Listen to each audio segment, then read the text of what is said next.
Now that I see it again, I'm wondering if there isn't significance to the fact that his family just burned to a crisp as he became a Titan. Na na na na na na na na na na. Primal Desires, the Battle for Trost Part 9. Oh yeah, John is still stuck in this house. Can I really figure out a way to survive? Yes, you can.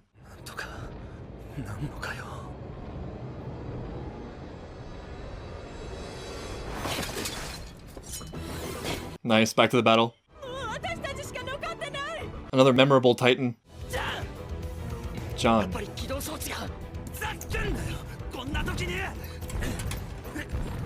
Connie? Someone?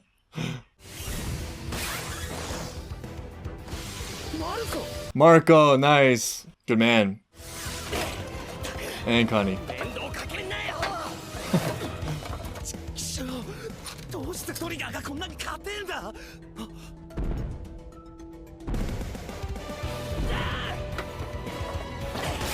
Come on, Connie.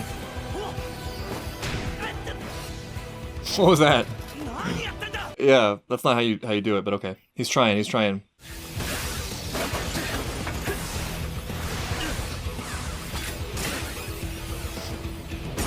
Damn, it's cool. There you go. Who's missing? Okay, good. Nobody. It's amazing how far they've come in just a few episodes. I think it was the supply depot run that changed everything, reverse course. They feel like an actual unit rather than just individuals vying for their own sense of glory or sense of self-preservation or something like that. Hopefully a sign of things to come. Oh, he's doing it. Nice. Armin, man. Armin came in clutch. Looks like Atlas carrying the world on his shoulders.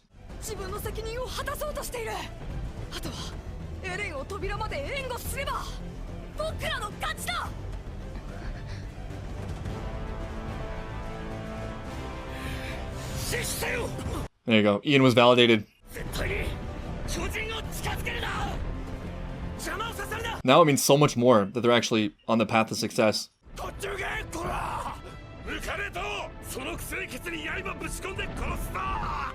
Ooh, they didn't like that. The one time they understand something.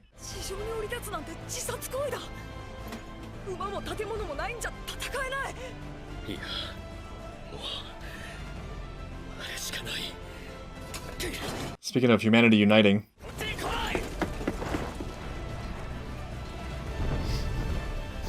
So weird.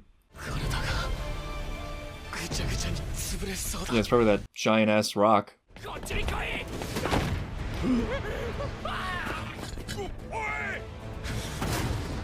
Oh my god, no.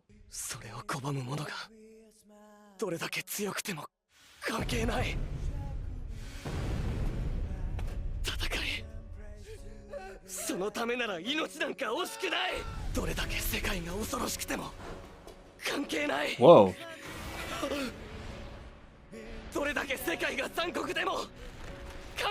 Oh no, his head! That means he's not coming back.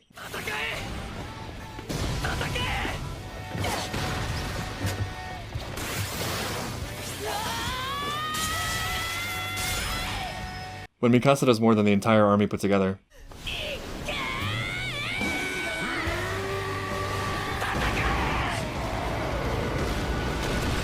When Eren flashes back to himself to motivate himself.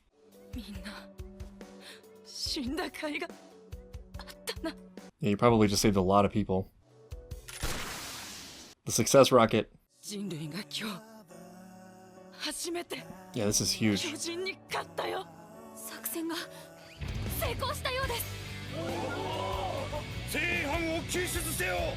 Nice. Who was it that died there at the end? That wasn't Ian, was it? I couldn't see him that well inside the Titan's mouth. I was about to say he pulled an Eren throwing that guy out of there, but unlike Eren, he got his head bitten off. And unlike Eren, he's not a Titan. So... But such an awesome scene. I feel so conflicted about Eren because he's so out of his mind. And they flash back to the childhood incident, which was terrible. But man, he gets it done. Like I said way back in the beginning, just get out of his way. But I think for me, the best part of the scene is not Eren and him being able to lift the giant boulder and throwing it into the wall, but the peripheral characters who are there to support each other. Compare that to some of the other stuff we've gotten from the show so far, which is that, you know, it's dog eat dog and every man for himself in a way. And also even just a couple episodes ago where there were people deserting or about to desert until Pixis's inspiring speech. But it's sort of a choice for all of them, right? It's like live in temporary and illusory safety or risk everything for the only hope that you really have. And even though logically it seems like there's only one choice, it's still understandable why that's a really difficult choice. And like I said previously, I really think it's just a couple of individuals that are sort of holding everything together. Like things could have gone a little bit differently with Ian not making the stand he did with his crew, or Pixis kind of getting scared and backing out. That would have made the whole thing fail and be for nothing and may have led to the extinction of humanity, assuming that this is the only human settlement. So this feels like a victory not only plot-wise and just logistically, but also for the characters and their personalities, and like as a positive for humanity contrasted to all the horrible elements of life and humanity we've gotten so far. Special shout out to Armin for really rising to the occasion and figuring out that stabbing Eren in the neck would wake him up after going through a series of meltdowns previously in the show.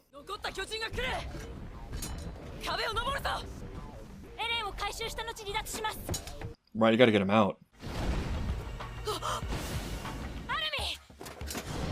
I was so focused on the victory I forgot that they still have to get out. Is it Levi? Damn! I was wondering when he was going to show up. That was a good time. That was a pretty good time to show up. Very dramatic. I don't know why, but the way he fights Yoda from Star Wars Episode 2 came to mind.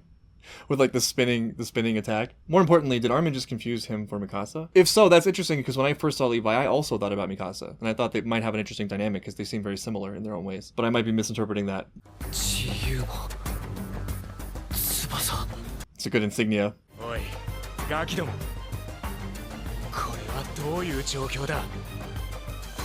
A lot has gone down. Only a full day? That's not bad.